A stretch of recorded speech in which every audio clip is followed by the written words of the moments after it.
Bienvenidos una vez más a Ecos Bélicos del Mundo, el rincón de la historia donde analizamos no solo cómo se ganaron las batallas, sino cómo mueren las civilizaciones. Hoy nos enfrentamos a uno de los grandes enigmas de la humanidad, el colapso de la Edad del Bronce final, y, en particular, el dramático fin del Imperio hitita. Imaginen un imperio que ha dominado Anatolia durante 5 siglos, una potencia formidable cuyo solo nombre inspiraba respeto. Los hititas, dueños de la tecnología del carro de guerra, tirado por caballos más pesada y eficiente de su tiempo, fueron capaces de frenar al mismísimo Egipto. En la épica batalla de Kadesh, c. 1274 a.C., y de borrar del mapa a su gran rival, el reino de Mitanni. Eran un gigante con ciudades de piedra inexpugnables, una estructura legal avanzada y un sofisticado sistema de estados vasallos. Ahora, imaginen que, en apenas unas décadas, este coloso desaparece de la faz de la tierra. Las bibliotecas de tablillas de arcilla callan, los hornos de fundición se enfrían, la capital es abandonada, y el nombre de los hitetes es borrado de la memoria de los hombres durante casi 3000 años. ¿Cómo pudo suceder? ¿Quiénes fueron los responsables de este apocalipsis del bronce? Hoy analizamos, con el rigor de la historia y la pasión de la épica, el último aliento de Hati, la caída de Hattusa, y la misteriosa, aunque demoledora, llegada de los pueblos del mar, la tormenta perfecta, el colapso interno. Para entender el colapso, debemos mirar mucho más allá de las fronteras inmediatas de Anatolia. A finales del siglo XIII a.C., el mundo conocido que se extendía desde Micenas hasta Mesopotamia entró en una tormenta perfecta global. No fue un solo evento, sino un efecto dominó sistémico que afectó a todas las grandes potencias de la época en el factor climático. Estudios paleoclimáticos recientes, basados en análisis de isótopos de oxígeno en sedimentos marinos y anillos de árboles, nos revelan que una megasequía devastadora y prolongada azotó el Mediterráneo oriental y el cercano Oriente durante décadas, aproximadamente entre 1250 y 1150 a.C., las cosechas en la meseta, Anatolia, que ya eran un desafío dadas las condiciones geográficas, empezaron a fallar año tras año. El imperio hitita, cuya vasta burocracia y gigantescos ejércitos se basaban en el control del grano y la distribución centralizada de alimentos, empezó a sangrar desde dentro. La hambruna se convirtió en una plaga imparable. Tenemos registros de cartas desesperadas enviadas por el último gran rey hitita, Suppiluliuma II, a sus aliados en Ugarit, en la costa siria y Egipto. En una de ellas, el tono es de súplica y desesperación: es una cuestión de vida o muerte, enviadnos grano, o pereceremos. En el gigante de bronce tenía pies de barro. El hambre estaba desmantelando la lealtad de sus estados vasallos, socavando su autoridad y provocando migraciones internas masivas, incluso antes de que el primer enemigo apareciera en el horizonte.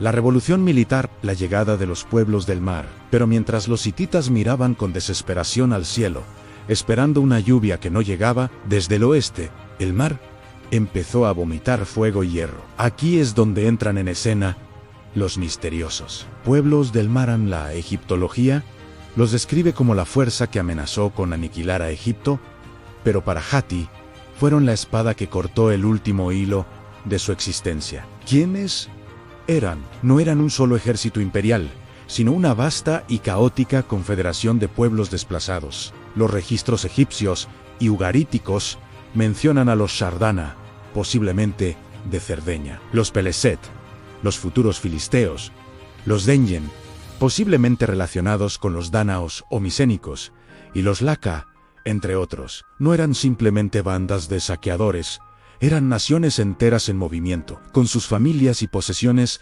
cargadas en carros de bueyes, empujados por el mismo hambre y colapso que sufría Hati, y traían consigo una revolución militar que dejó obsoleta la tradicional guerra de carros tirados por caballos de la Edad del Bronce. Innovación en la batalla. Frente a la élite aristocrática y costosa de los carros hittites, los pueblos del mar introdujeron la infantería ligera de masas como fuerza de choque dominante. Vestían corazas de cuero reforzado con bandas de metal y cascos distintivos adornados con cuernos Shardana o plumas Peleset. Pero su verdadera ventaja era la espada. Introdujeron la espada de hierro o, alternativamente, espadas de bronce de una calidad superior lograda con nuevas técnicas de forja, del tipo Naui II, mientras que las espadas de bronce hititas eran relativamente cortas y quebradizas. Estas nuevas armas estaban diseñadas tanto para estocar como para atajar con una resistencia y ligereza asombrosas, permitiendo un combate cuerpo a cuerpo prolongado. Su táctica era la antítesis de la rigidez hitita. No formaban líneas estáticas para ser arrolladas. Luchaban de forma fluida, utilizando jabalinas para derribar a los conductores o arqueros de los carros hitaites, y maniobrando para rodearlos en terrenos accidentados o boscosos, donde el pesado tanque de 3 hombres hitita era inútil y vulnerable. La desesperación en el mar y la caída de Hattusa. Suppiluliuma II, consciente de que el peligro más grande venía por la costa desde donde los invasores cortaban las rutas de suministro vitales, tomó una decisión sin precedentes para un pueblo que se consideraba gente de tierra al librar la guerra en el mar. La primera batalla naval registrada en las costas de Chipre a la Silla, en el año 1210 a.C. aproximadamente, tuvo lugar la primera batalla naval detalladamente registrada de la historia. Los hititas, utilizando la flota de sus vasallos de Ugarit, interceptaron a la flota de los pueblos del mar. Imaginen el caos en barcos de madera chocando entre sí, arqueros disparando desde las cubiertas y guerreros hititas intentando abordar las naves enemigas con sus pesadas armaduras de escamas de bronce. Aunque las crónicas hititas y los registros de Ugarit reclaman una victoria, la realidad histórica fue muy distinta. Fue una victoria pírrica que no detuvo la marea. Las rutas comerciales clave se cortaron, en particular el suministro de estaño, que era vital para fabricar el bronce, y el imperio quedó irremediablemente aislado y asfixiado económicamente. El final de Hattusa, la capital imperial, es uno de los momentos más dramáticos de la arqueología. Durante mucho tiempo se creyó en la narrativa de una toma por asalto y un incendio provocado por los invasores. Casca del norte. Sin embargo, las excavaciones modernas y el estudio de los estratos de destrucción cuentan una historia más triste y calculada. Parece que Suppiluliuma II, viendo que el fin era inevitable y que el hambre y la guerra civil devoraban a su pueblo, ordenó la evacuación total.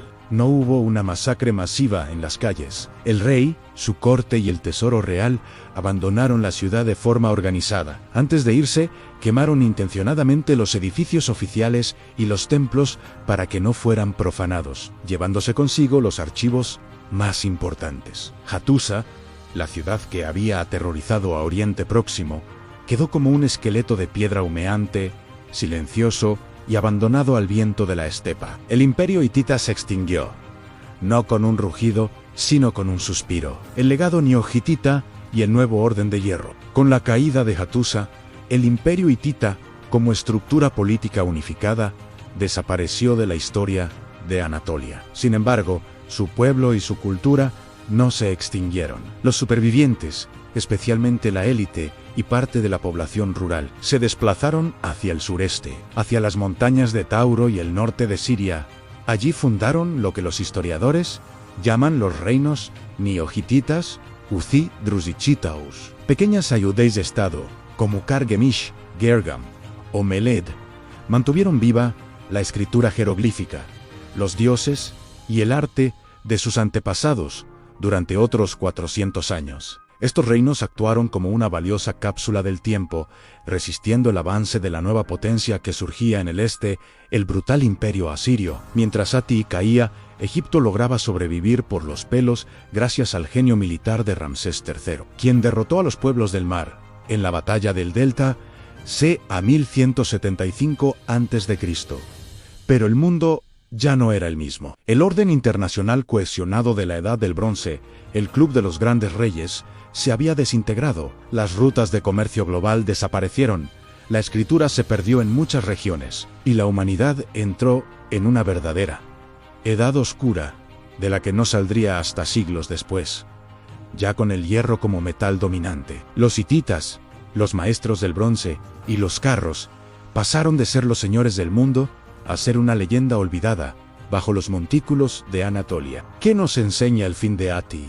Nos enseña que incluso el ejército más avanzado y la administración más poderosa pueden colapsar si no son capaces de adaptarse simultáneamente a un cambio climático catastrófico y a una disrupción tecnológica masiva. Los hititas ganaron la batalla de Kadesh, pero perdieron la guerra contra el hambre y la innovación de la infantería ligera. Su caída marca el fin de nuestra primera gran saga en este canal. Y ahora, para cerrar este ciclo sobre los señores de Anatolia, os lanzamos la pregunta definitiva. Si pudierais viajar en el tiempo y aconsejar a Suppiluliuma II en sus últimos días, sabiendo lo que sabemos sobre la sequía y los pueblos del mar, ¿qué le diríais que hiciera? ¿Debió fortificar la costa a toda costa?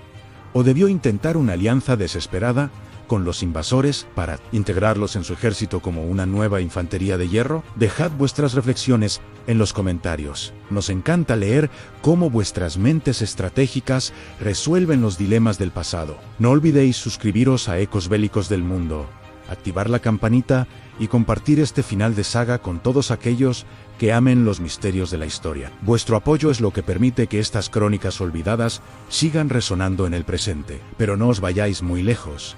En el próximo capítulo realizaremos una regresión y retomando el punto de la caída del Imperio Babilónico justo tras el saqueo de los hititas, hablaremos del Imperio Casita. Veremos cómo esta dinastía sucedió inmediatamente a la caída de Babilonia, marcando un periodo de gran importancia en Mesopotamia. Porque los imperios caen, las ciudades se olvidan, pero los ecos de la batalla aún no se han apagado.